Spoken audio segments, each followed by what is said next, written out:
चतुर शेतकरी. एका सुंदर गावात गण्या नावाचा एक चतुर शेतकरी राहत होता. गण्या खूप कष्टाळू होता, पण त्याच्याकडे बुद्धीचे वरदानही होते. एकदा त्याच्या शेतात स्वतः देव प्रकट झाले. देव म्हणाले, गण्या, मला तुझ्या शेतातला अर्धा हिस्सा हवा आहे. गण्या हसून म्हणाला, चालेल देवा, पण आपण एक करार करूया. यावेळी जमिनीच्या खाली जे येईल ते माझे आणि जमिनीच्या वर येईल ते तुमचे. देवाने आनंदाने होकार दिला. गण्याने विचार केला आणि शेतात भुईमुगाची लागवड केली.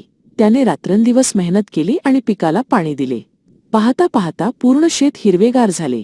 गण्याला माहीत होते की भुईमुगाचे खरे फळ म्हणजेच शेंगा जमिनीच्या आत लागतात. तो मनातून खूप आनंदी होता.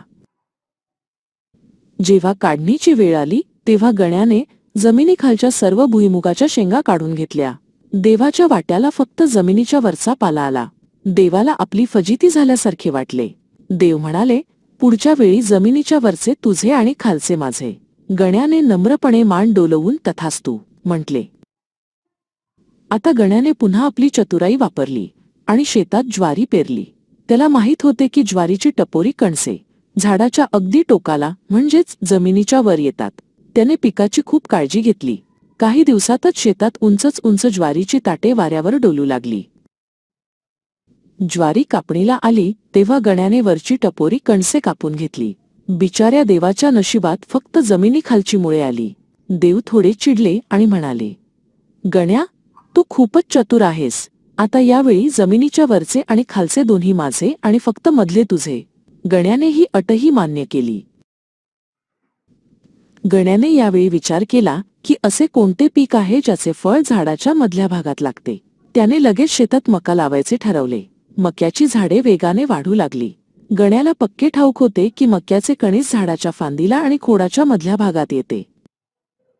काढणीच्या वेळी देवाला वरचा तुरा आणि खालची मुळे मिळाली, तर गण्याला मधली सर्व टपोरी मक्याची कणसे मिळाली. देव गण्याच्या चतुराईवर खुश झाले, पण त्यांनी शेवटची एक परीक्षा घेण्याचे ठरवले.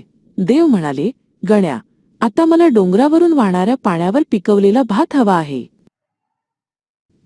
गण्या डगमगला नाही. त्याने डोंगराच्या पायथ्याशी असलेली आपली जमीन निवडली. त्याने डोंगरावरून वाहणाऱ्या पाण्याचा मार्ग आपल्या शेताकडे वळवला. त्याने तिथे वाफे तयार करून भाताचे पीक लावले. डोंगराच्या शुद्ध पाण्यावर भाताचे पीक सोन्यासारखे चमकू लागले. भाताचे पीक तयार झाले, पण पाखरे ते खाऊ लागली. तेव्हा तिथे रघु नावाचा एक पोपट आला.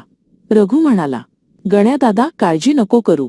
मी माझ्या मित्रांना घेऊन तुझ्या पिकाची राखण करीन. रघुने सर्व पक्ष्यांना तिथून हाकलून दिले आणि गण्याच्या पिकाचे रक्षण केले. गण्याने देवाला डोंगराच्या पाण्यावर पिकवलेला उत्कृष्ट भात दिला. देव प्रसन्न झाले आणि म्हणाले, गण्या, तुझ्या कष्टाला तुझ्या बुद्धीची जोड आहे, म्हणून तू प्रत्येक संकटावर मात केलीस. गण्याने रघु पोपटाचाही आभार मानला. कष्ट आणि चातुर्य असेल तर माणूस कोणतीही गोष्ट साध्य करू शकतो, मी या कथेतून सांगितले आहे.